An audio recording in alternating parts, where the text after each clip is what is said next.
All right, greetings everybody, and welcome to week number 11. That is right, week number 11. That's 5, that's 10, that's 1. Week number 11 of your 9443 class, which is your academic libraries class. As always, I'm your professor, Dr. J.S.K. Alston, and what we are going to be doing this week is a quick state of the course update, and then I am going to soapbox a little bit on an article that appeared in the Chronicle of Higher Education about AI in public libraries AI in academic libraries. Sorry about that. This is the academic libraries class, as well as in addition to just AI in general, but also really the perceptions of librarians as this is being implemented.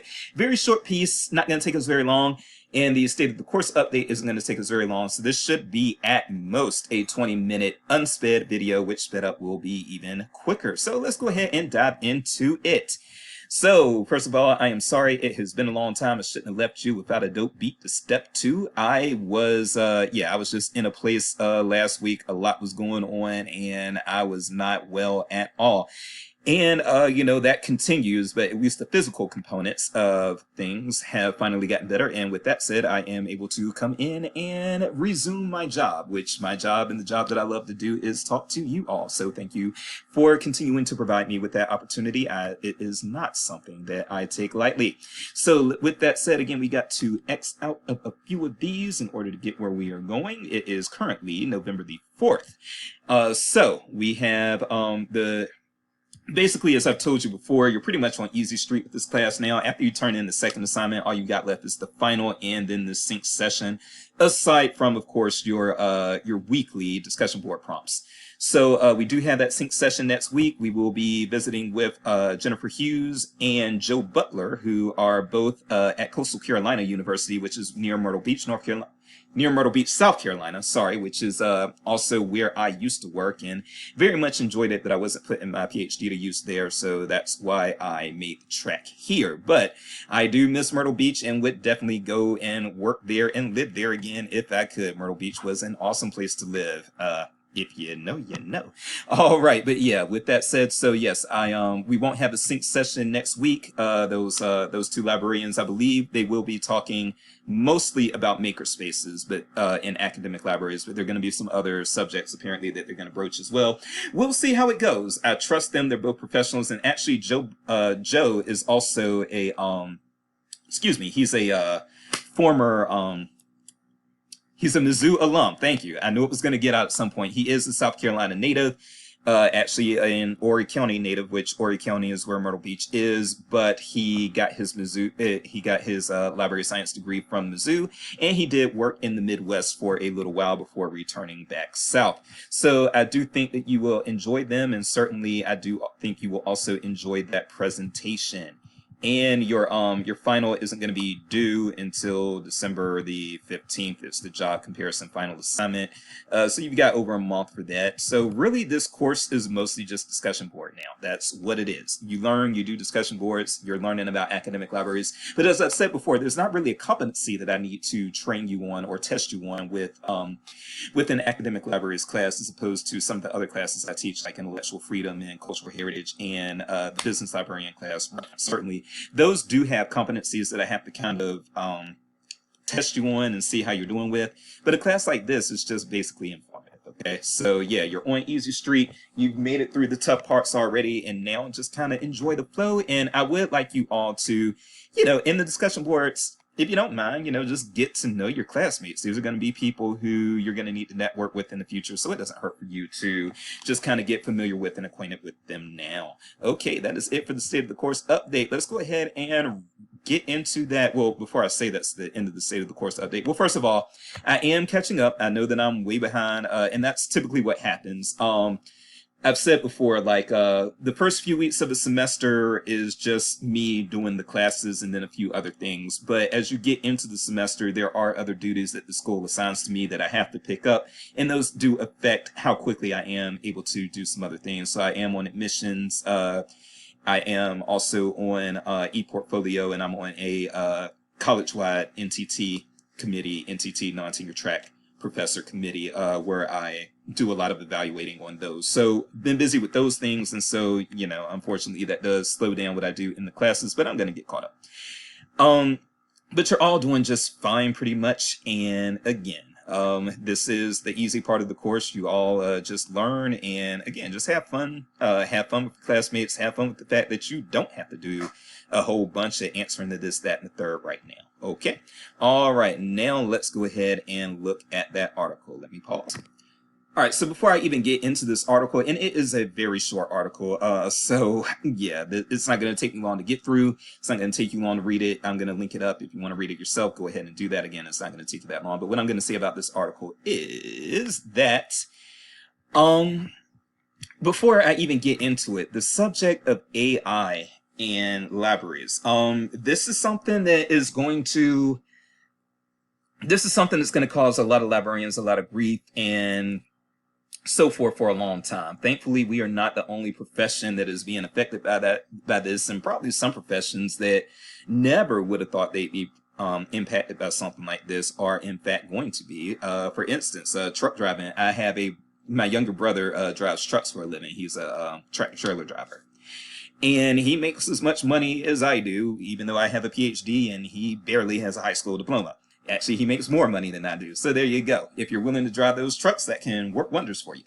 But having said that, AI could be coming for both of our jobs. I have a cushy office job and he has a job where he has to go out there and do things, but they're going to be AIs that are going to be answering reference questions, and they're going to be AIs that are going to be driving tractor trailers. So with that said, this is affecting everybody. However, what I will say is that, librarians right now, and specifically American librarians, I think are having a big moment of reckoning with this, because one thing that we never want to do is lose the human touch. We just don't. We believe in this corresponds with your student learning outcome number 4. There is something that we feel as far as a dedication to community, as far as a dedication to individuals, as far as a dedication to not giving somebody an automated answer, but to allow somebody to have the experience to talk to a person to get an answer. And sometimes that element, that human element that I spoke to a person, is actually what the person needs, because some people, it's not just about getting a question answered,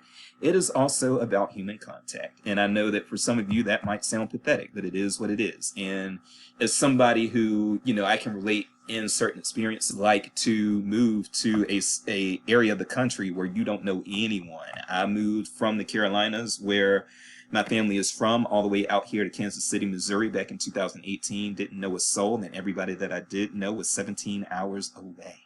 That was heavy, okay? And so you have to have empathy for people. You have to have empathy for the experiences that people have, for the isolation that they may feel, so forth and so on. And so I do feel that you will get empathy more readily from a human, a librarian, than you will from an AI. And the AIs they try it. I've been very slow to get on the AI bandwagon myself, but I have now used ChatGPT 4 times, and I will say it does some pretty cool stuff. I was actually I had gone to my public library looking for local Bible studies on Tuesday, Wednesday, and Thursday and Saturday nights here in the Kansas City area. The libraries couldn't help me with that. But guess what? AI did. And ChatGPT did better than Google in that situation. ChatGPT was able to not just look at the websites of the churches, which is what Google was doing. They also went into social media. ChatGPT went into social media and some other things and got some other information that way. And I was able to, I attended a Bible study on Saturday night that I didn't even know existed out in Lenexa, Kansas. And it was only through being able to use ChatGPT, because the public libraries weren't even able to direct me to that information. So, we've got some things on the horizon. We've got some things that we're thinking about. But when it comes to academic libraries and AI, this is a quick take. So again, it's a very short one. We'll get through this in 10 minutes. Maybe 15 minutes if I want to talk a lot, but that is why you speed things up. What is this? Hold on, let me actually pause and look. Okay, I'm not going to talk about this, but this actually is something worth knowing. Because it makes perfect sense. AI in higher education. Stop asking if, start asking how. That is the thing. Yeah, AI is coming. So it's not an if thing, it is a how thing. And libraries are going to have to deal with it. So here we go. I'm might even read this kind of verbatim because, again, it's very short. Libraries worldwide are exploring or ramping up their use of artificial intelligence, according to a new report by Clarivate, a global information services company. Now, I do want you to keep in mind that this is a company. So a lot of the research that we use in higher ed is actually based on what researchers are doing, like affiliated researchers with universities, right? Not companies. We tend to get a lot of the information that we feel comfortable using. We tend to get that actually from, as far as studies and things like that, we tend to get that from, again, researchers who are affiliated with research institutions as opposed to companies. But here we do have something coming from an actual company. That's okay. We're still going to look into it and see what we've got. The report based its findings on a survey of over 2,000 librarians across 109 countries. So the thing is, I don't like the geographic scope of this. Personally, I don't like studies that are doing all of this. Focus on a country or a few countries and get me some attitudes. But when you've got 109 countries and regions, that is a lot going on there, okay? But again, this is the data we have to work with right now. And from here, what I'm hoping is that researchers with academic libraries will actually take this a step further, maybe review the methods that Clarivate used, see what was wrong with the methods, do a study that's better, and get us some better information. But right now, we got to work with what we have. All right, so 77% of the respondents worked in academic libraries, and the survey found that 67% of the libraries were exploring AI this year, up from 63% last year, and 35% were still in the evaluation stage. So as you can see, this is going up. That's the main thing that's the first thing we need to know. That 4 percentage points might not sound like a lot, but yes, I would say that that's actually pretty significant in a year's time. Because if you go from, I would say that if you go from 63 to 67 in a year, it may not look big, but then once you go from 63 to 71 in 2 years, that's when it starts to be like, for some reason, that makes it a lot more dramatic. And you're like, whoa, just 2 years ago it was 63%, now it's 71%. Are you telling me that 2 years from now it's going to be 79%? Oh my gosh. So that's kind of how you have to look at that data right there. And I would say that, yes, this is something that we need to pay attention to. That is, I would say, I won't call it a dramatic increase by any means, but I would say it is significant. Academic libraries specifically incorporated AI into their work at a higher rate than libraries overall. And that is something that doesn't really surprise me. Only 28% of academic libraries had no plans to use AI or weren't actively pursuing it, compared to 54% of public libraries. So now keep in mind, this is international. And I wish I were working with Americentric data, but I'm not. But it is still, again, worth looking at this. So I would say that one thing that might be affecting these public libraries, honestly, might be budget. So a lot of times when you have public libraries in developing countries, they might not have the budget to do but so much with AI. They might be running some baseline technologies themselves, okay? So that's something to consider there. And so I would say that globally, it shouldn't surprise anybody that academic libraries are kind of leading the push here, that they're more apt to incorporate AI into their work than the public libraries are. The public libraries are probably going to have to catch up. And a lot of times public libraries, especially internationally, they are just doing the best they can to provide whatever service they can to their patrons. Academic and public libraries also had different priorities. Now, when I looked at this, I was like, no, that's pretty much the same priority. Because it says student engagement being the at the top of the mind for academic libraries, and then community engagement for public libraries. Student engagement and community engagement, in my opinion, are pretty much basically the same thing. It's just which type of library you're at. Because the students are your community, in my opinion, at the academic library. But that's just how I see it. Libraries' top objectives for AI use were to support student learning and to help people discover new content. So I would say that those are good ways to go with your AI. But then we scroll down a little further. Libraries tended to be further along in implementing AI if they incorporated AI literacy into librarians' onboarding and training. This also shouldn't really surprise anybody. Yes, if the libraries were if they were aware enough that they needed to incorporate AI into onboarding and training, then certainly when it came to implementation, they were still on that tip. Okay. If you're training people to be comfortable and to realize that AI is inevitable, then it shouldn't be any surprise that the places that trained in this sort of way, they become more willing to implement AI into their functions. All right. Librarians in the process of implementing AI reported feeling optimistic about its benefits compared to other librarians. Let me say that again. Librarians in the process of implementing AI reported feeling optimistic about its benefits compared to other librarians. So basically what you have there is the librarians who are trying to use and incorporate AI. They are more comfortable with it than those like me who are part of the resistance. And it is a futile resistance, but it is still a resistance that I am proud to take part of because I do believe in the human element. But with that said, however, AI adoption and optimism varied by region. For example, and here's where we come in, and I think this is worth noting. U.S. libraries lagged in AI. U.S. libraries lagged in AI implementation, and only 7% of librarians surveyed said they felt optimistic about it. That's here. So as you can see, here in the United States, we actually are showing a culture of being pretty skeptical and cautious about AI. That 7% is pretty low. In Asia and the rest of the world, that share fell between 27 and 31%. So you're looking at pretty much roughly 4 times as much. The percentage is roughly 4 times as high, at least, and even going beyond that. So the report also found differences in attitudes toward AI among senior and junior librarians. Senior librarians who served as associate deans, and library directors expressed more confidence in their knowledge of AI and prioritized using it to streamline administrative processes compared to junior librarians. Now, this may look a little counterintuitive on the surface because you might be thinking to yourself, well, hey, isn't it the senior librarians who have been doing it for a long time? Aren't they the fuddy-duddies? Aren't they the ones who are going to be kind of resistant to change? And shouldn't the junior librarians who are trying to carve out a role for themselves and trying to build a legacy for themselves and trying to build an ongoing relevance even for themselves, shouldn't they be the ones who are more comfortable with and more willing to prioritize AI?